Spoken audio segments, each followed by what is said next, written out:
Capítulo 14. Que el amor sea su meta más alta. Pero también deberían desear las capacidades especiales que da el Espíritu. Sobre todo, la capacidad de profetizar.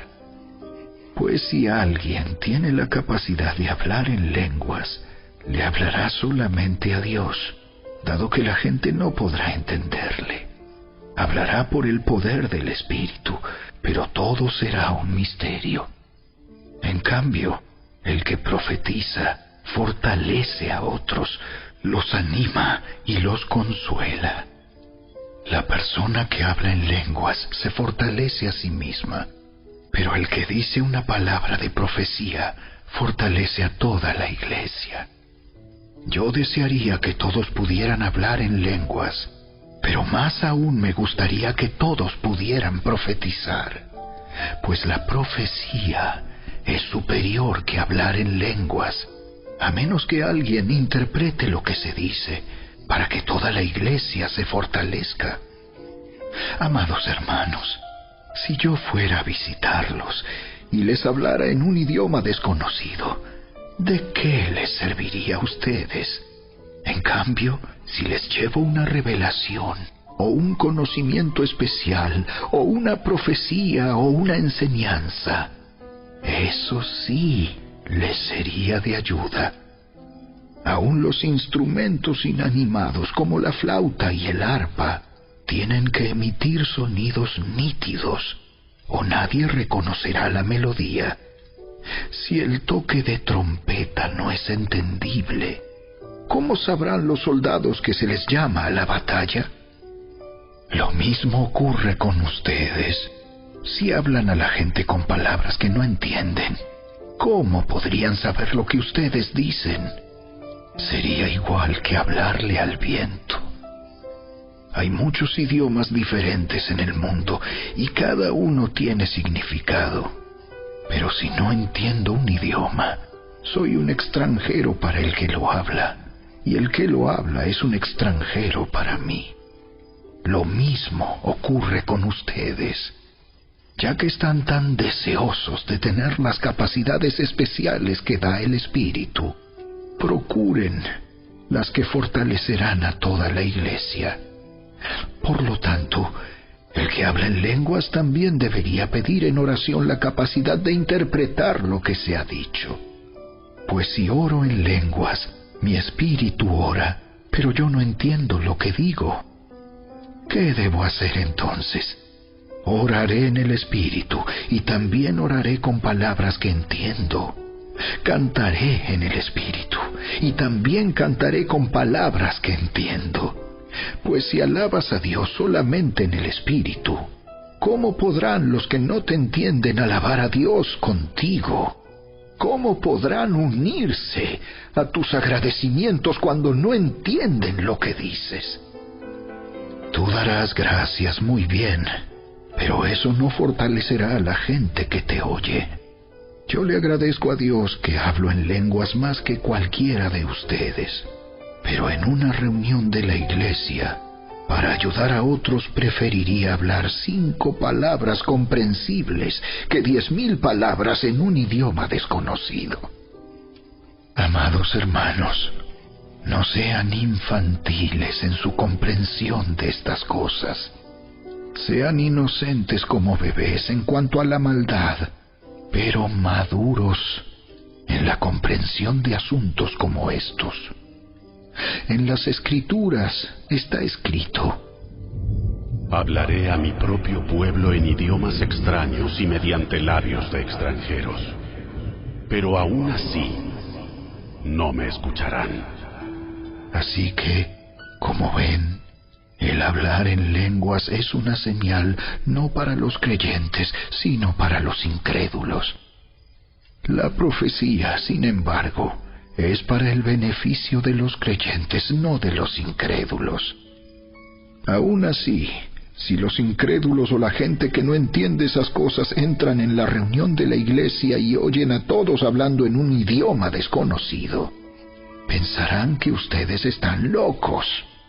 Pero si todos ustedes están profetizando y los incrédulos o la gente que no entiende esas cosas entran en la reunión, serán convencidos de pecado y juzgados por lo que ustedes dicen.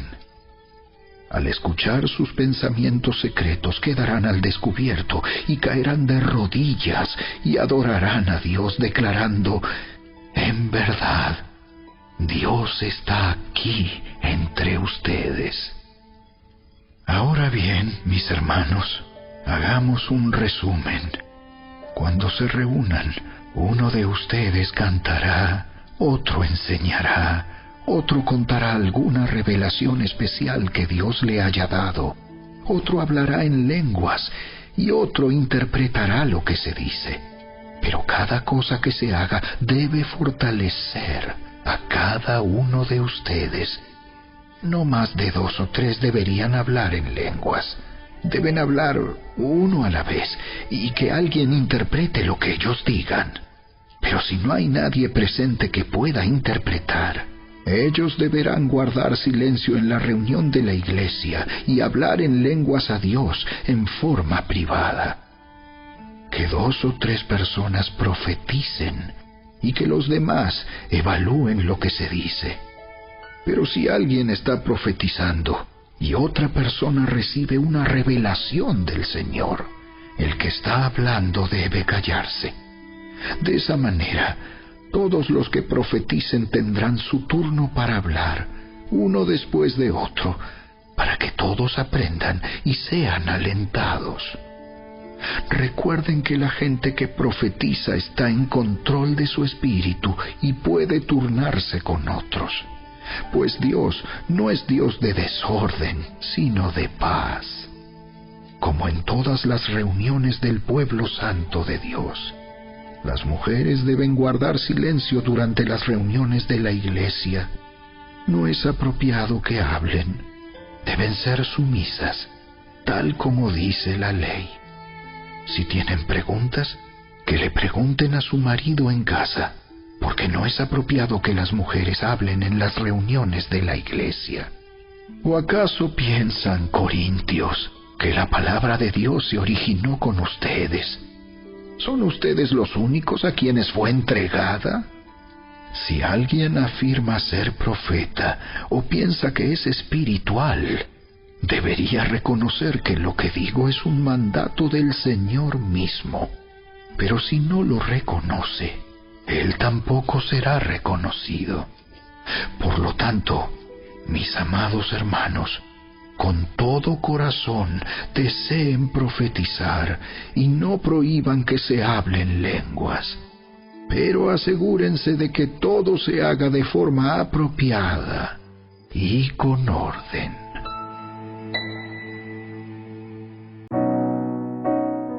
Audioescuelasabática.com. Miércoles 22 de septiembre. Que en paz descanse. Durante muchos siglos, los cristianos han estado esperando el regreso de Cristo. Este es verdaderamente la culminación de todas nuestras esperanzas, y no solo las nuestras, sino las esperanzas de todos los fieles de Dios a lo largo de toda la historia.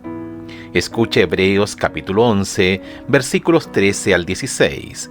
¡Qué gran promesa hay no solo para la gente de antaño, sino también para nosotros! Conforme a la fe, murieron todos estos sin haber recibido lo prometido, sino mirándolo de lejos, y creyéndolo, y saludándolo, y confesando que eran extranjeros y peregrinos sobre la tierra. Porque los que esto dicen claramente dan a entender que buscan una patria. Pues si hubiesen estado pensando en aquella de donde salieron, ciertamente tenían tiempo de volver, pero anhelaban una mejor, esto es, celestial. Por lo cual Dios no se avergüenza de llamarse Dios de ellos, porque les ha preparado una ciudad. En cierto modo, estos versículos no tendrían sentido si la concepción común y popular de la muerte fuera cierta. ¿De qué habla el pasaje cuando dice que estas personas murieron sin haber recibido lo prometido? Están muertas, presuntamente en el cielo con Jesús ahora, disfrutando de su gran recompensa. Por ejemplo, cuando murió Billy Graham, repetidamente escuchamos que ahora está en el cielo con Jesús. También hay una ironía en este enfoque, porque a menudo cuando alguien muere, escuchamos decir que en paz descanse. Pero, ¿qué pasa aquí? ¿Estas personas están descansando en paz o están en el cielo haciendo lo que se supone que deben hacer, como por ejemplo, presenciar toda la diversión de aquí abajo? ¿Cómo describe Jesús la muerte? Juan capítulo 11, verso 11. Dicho esto, les dijo después: nuestro amigo Lázaro duerme, mas voy para despertarle. A decir verdad, la idea de descansar en paz es lo que verdaderamente ocurre al morir, ¿no es así? Los muertos efectivamente están descansando.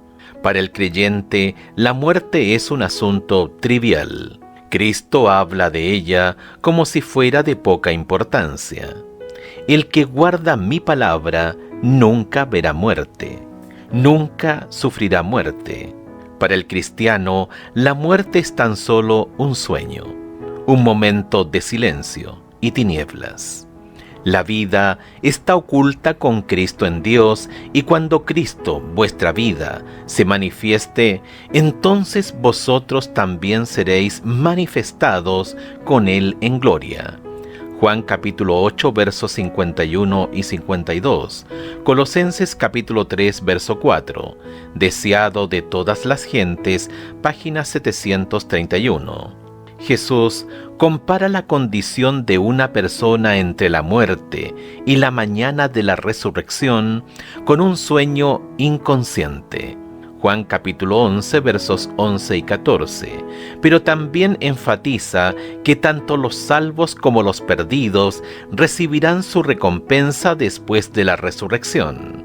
Juan capítulo 5, versos 28 y 29. El Señor recalca la necesidad de estar preparados para la muerte cuando llegue la hora.